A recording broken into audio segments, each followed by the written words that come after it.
Good morning mga ka-brother and sister. Good morning mga kapatid. Meron lang akong i-share tungkol sa pamahiin. Tungkol sa mga pamahiin. Totoo ba ang mga pamahiin? Dapat bang paniwalaan yon? Makinig ka kapatid. Ayon sa Biblia, ang mga pamahiin ay hindi dapat sundin o paniniwalaan. Sa halip, ang mga Kristiyano ay dapat magtiwala sa Diyos at sa kanyang salita. Sabi kapatid sa Colosas 2:8, sinasabi doon, ingatan ninyo na hindi kayo mahalinaw sa mga filosofiya at walang kabuluhan ng mga tradisyon ng mga tao ayon sa mga elemento ng mundo at hindi ayon kay Kristo. Mga kapatid, sabi naman sa 1 Thessalonica 5:21, sinasabi doon, subukin ninyo ang lahat ng mga bagay at ingatan ninyo ang mga mabubuti.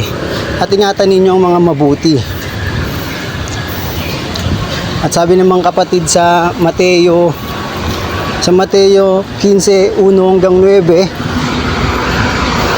sinabi ni Jesucristo na ang mga pamahiin at mga tradisyon ng mga tao ay hindi dapat sundin kung ito ay hindi ayon sa kalooban ng Diyos. Sa halip mga kapatid, ang mga Kristiyano ay dapat magtiwala sa Diyos at sa kanyang salita at sundin ang mga utos niya. Mga kapatid, dito ko na ipagpapatuloy sa bahay yung naputol kong video. Ang hirap kasing mag-video habang naglalakad, ang hirap mag-share habang naglalakad, baka mabangga tayo, matalisod. Kaya dito ko na lang. Sa mga taong naniniwala sa kasabihan, sa mga pamahiin, dapat bang paniwalaan yon? Makinig ka kapatid, makinig kang mabuti. Ayon sa Biblia, ang mga pamahiin ay hindi dapat sundin o paniwalaan. Sa halip, ang mga Kristiyano ay dapat magtiwala sa Diyos at sa kanyang salita. Sabi sa Colosas 2:8, sinasabi doon, ingatan ninyo na hindi kayo mahalinaw sa mga filosofiya at walang kabuluhan ng mga tradisyon ng mga tao, ayon sa mga elemento ng mundo at hindi ayon kay Kristo. At sabi naman mga kapatid sa Thessalonica 5:21, sinasabi doon, subukin ninyo ang lahat ng mga bagay at ingatan ninyo ang mga mabuti. At sabi naman sa Mateo 15:1-9 mga kapatid, sinasabi ni Jesucristo na ang mga pamahiin at mga tradisyon ng mga tao ay hindi dapat sundin kung ito ay hindi ayon sa kalooban ng Diyos na ating Panginoon.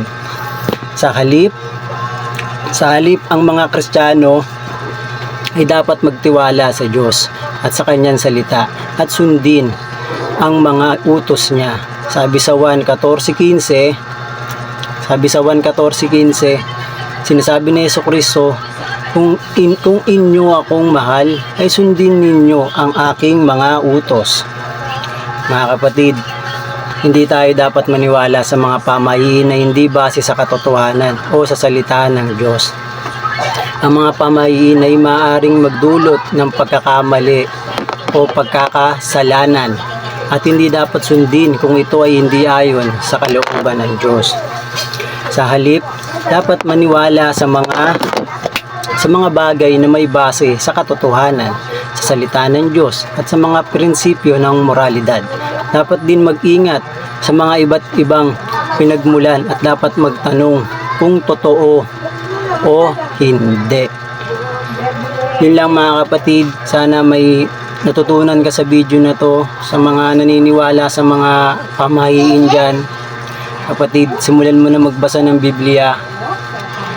Basahin ng basahin kapatid, isa puso at isa isip, upang magkaroon po tayo ng Diyos sa buhay natin at upang malaman natin ang lahat. Yun lang mga kapatid, ingat kayo palagi.